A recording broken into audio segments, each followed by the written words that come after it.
Hi, this is Jason Nickleby, Coordinator of Officials with the Minnesota State High School League, and this is Football Officials Training Tape number 3. Hopefully the first 2 tapes were helpful for you as we get going with the season, starting our first slate of games this weekend. We have several clips here, about 8 clips that we'll go through, and hopefully they're helpful for you again as you're preparing for the season. And again, we're not picking on any one team, crew, or official or player for that matter, just using these as training opportunities, and hopefully that's working out for you. With that, we'll get to the plays.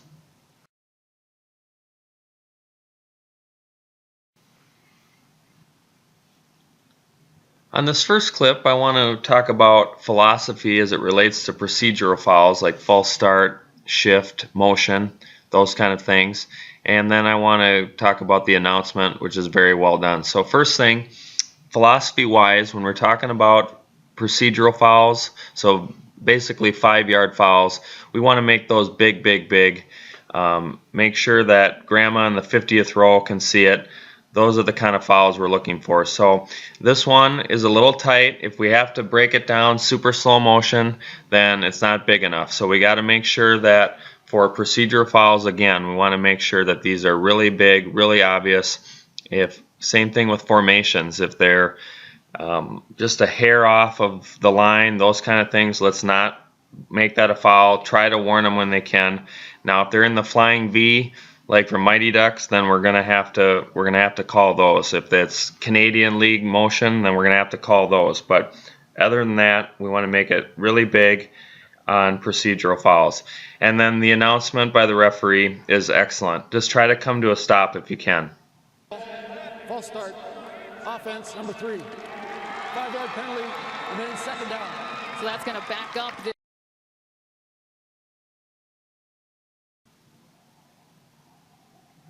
On this play, we'll have a scrimmage kick, and again, good initial position by the crew. On this play, though, we're going to have a fake. Okay, so a couple things we want to be aware of. First, it's the numbering exceptions, which we talked about in the previous tape, because if he ends up throwing this, we'll need to know who can go downfield, who can get passes thrown to them, and so on. So we'll want to be aware of those inside guys. And then good coverage by the umpire. He can officiate backside. Line judges, I know he release on the snap, but see if you can take a little bit of a peek at the punter and see if we're going to have any kind of a fake situation, because if it's at all possible that you can hold your spot, that would be the most beneficial. But if not, just stop and officiate the blocks out in front, and then you can come back and get the spot like we do here. So we do a really good job of adjusting, but try to take a peek if we can and see what's going on in the backfield. And then again, when we're going downfield, line judges, when we release, we'll want to be looking out into the middle of the field so that we can look at blocks and that first wave of blocks anyway. So just something to be aware of, numbering exceptions and fakes.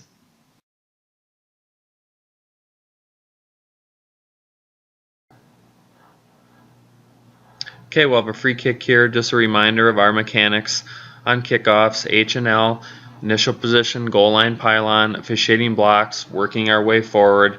We can adjust if the kicker's kicking the ball short, but that's going to be our initial position. Forward progress is our secondary responsibility. Umpires, 2 yards off the sideline as we are here, and we're going to be looking at the R receiving line and the R players, but our primary responsibility is ball off the tee, make sure it doesn't get blown off, make sure we don't have a pop-up kick and those sort of things. And then back judges, you're going to be working with the K team players, make sure they're spread out as it relates to bunch kick formation, and make sure they stay on side.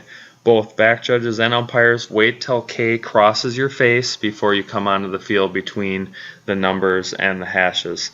If we have a line drive kind of a kick and it bounces straight back, we don't need to come onto the field. We can just officiate from the sideline.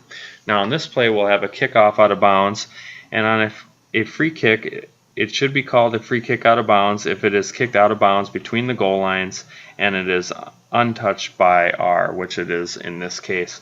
If it is kicked out of bounds and R does not accept the penalty for kick catch interference on the same kick, R has the following choices, and this is outlined in 619, and they have the ability to take the 5-yard penalty from the previous spot and re-kick, 5-yard penalty from the succeeding spot, which is a new provision, or put the ball in play at the inbound spot 25 yards beyond the previous spot, or they can always decline the penalty and put the ball in play at the inbound spot, which with the new provision, I'm not sure that they'll take that. But in this case, the ball goes out of bounds at the 25-yard line. A 5-yard tack on would not benefit R. They're going to want to take the ball 25 yards from the free kick spot. Now, if the ball goes out of bounds at the 35-yard line or the 40, now a 5-yard tack on would be beneficial to them, and they would want to take that. So crews, when we have free kick out of bounds, don't automatically assume we're going to put it at the 35. We'll want to be careful, slow down, make sure that R knows all of their choices, and don't forget that we have this new provision to have a 5-yard penalty tacked on from the succeeding spot. And then in this case, we have a free kick out of bounds, and we have excellent mechanics by the crew, flag, kill the clock, and an excellent announcement by the referee. Pull and come on here from Nielsen. On the kicking team, kick out of bounds. Ball placed at the 35-yard line. First down.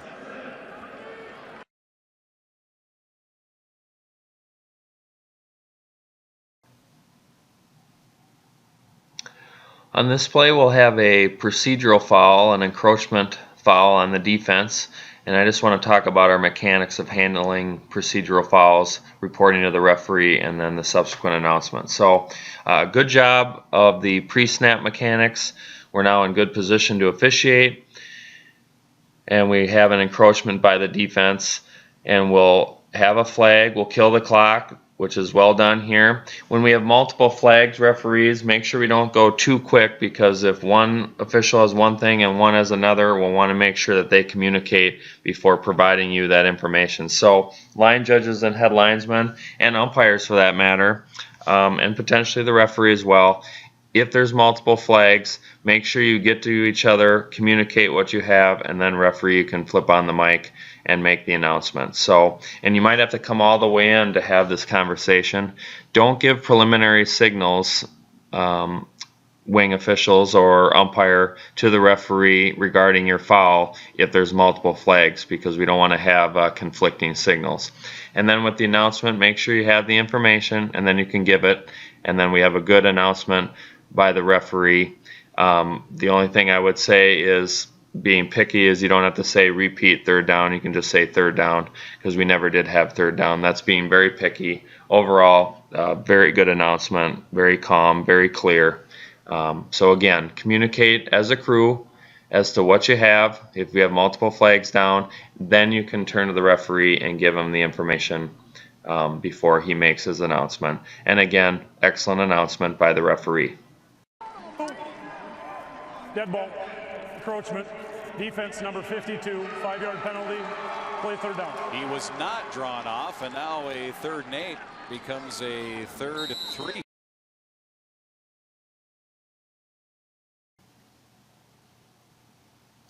On this play, we'll have a delay a game, and I want to talk about our mechanics and how we're going to handle delay a game type situations. So first, referees will want to maintain a good, consistent pace throughout the game. Generally speaking, 12 to 15 seconds after the last play has ended. Now, that is a guideline. That's not the rule. So if we have a hurry-up type of a situation in the middle of the first quarter, we're going to maintain that pace. If we have a situation where time's of the essence at the end of a close game, perhaps we would blow it in a little sooner than that. However, we need to make sure that everyone on the crew is in position to officiate. If they're not, then we can't be blowing it ready for play until such time. But 12 to 15 seconds is the general guideline. Now, back judges, when your referee blows it ready for play, we don't need to be in an immediate hurry to start the clock for delay game purposes. Give it a good 1/1000, 2/1000, and then start the clock. And then when we get down near the end, we don't need to have 25.01 second delay games.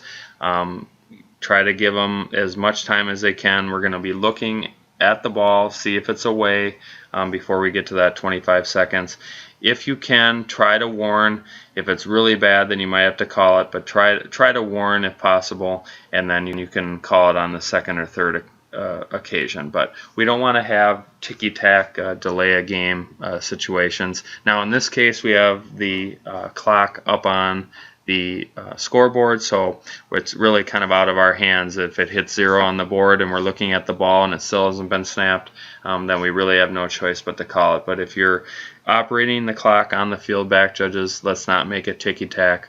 Let's make sure that it's a real solid delay game before we go ahead and call that. But in this case, excellent announcement by the referee and good job of handling the situation by the crew.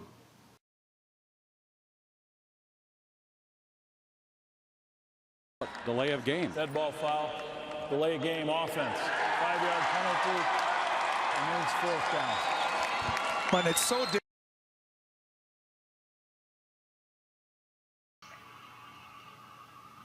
This play really can speak for itself. We have excellent mechanics and we have even better judgment. We have a fumble ruled on the field, 2 swipes of the clock, turn and point, keeps players in front of him. Just really well done. And you'll see on the replay that the ball is being stripped out with number 20's rear end about 2 to 3 inches off the ground. And philosophically speaking, we'll want to make these fumbles more often than not, because if you look at a lot of these kinds of plays, the ball's out prior to the knee or other body part hitting the ground on many of these types of plays. So if we're not sure, just make it a fumble, and you probably guess right more often than not. But in this play, you'll see that the rear end is about 2 to 3 inches off the ground when the ball is coming out. So excellent mechanics, even better judgment.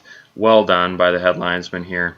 Now granted, we had replay last year at the semifinals and finals, but in the words of Blazing Saddles or the treasure of the Sierra Madre before that, replay, we don't need no stinking replay. Although it has been really nice for us to have, but overall, really impressed with the work of this crew. It looked as though from that first one. Reviewed.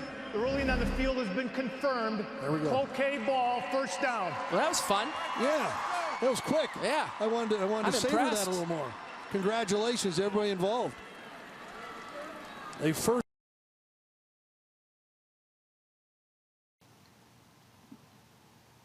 I wanted to use this play just to talk about pre-snap communication. You'll see that this play is 4th and 2 just inside the 10, and head linesmen in particular will want to communicate with the referee prior to this play that 5 yards will get you 1.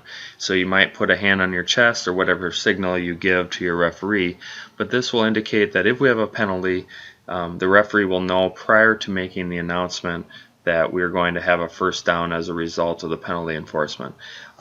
In this case, it seems that we didn't communicate that with the referee as well, because he makes the announcement and he has to take a look at the chains to gauge whether or not we're going to have a 1st down in this play.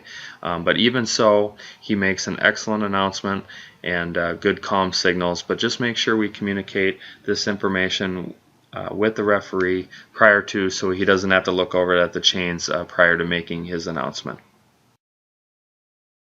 Big play earlier in the drive. Encroachment. Defense, number 86. Half the distance to the goal. That will result in a 1st down. That'll take some of the drama out of a 4th down play.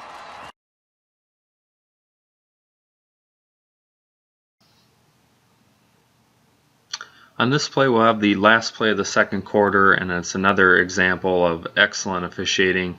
Line of scrimmage officials hold their spot and go as the pass is imminent, and the back judge is in excellent position to rule on this play. Gets in there to break up any potential issues with the players in the end zone, but he's in excellent position to rule on this. Again, back judges were roughly 20 yards off the line of scrimmage at the beginning of the play, but in this case they're clearly going to try to throw it as far as they can. It's the last play, so feel free to back up behind the deepest receiver or deepest defensive back in this case, to give yourself some room to officiate and keep everything in front of you. But in this case, back judge is in really excellent position to rule on the resulting play, and does a nice job of closing and makes a nice call. Excellent mechanics. Good job by the crew. We officiate this end of quarter, end of game type play really well. Well done by the crew.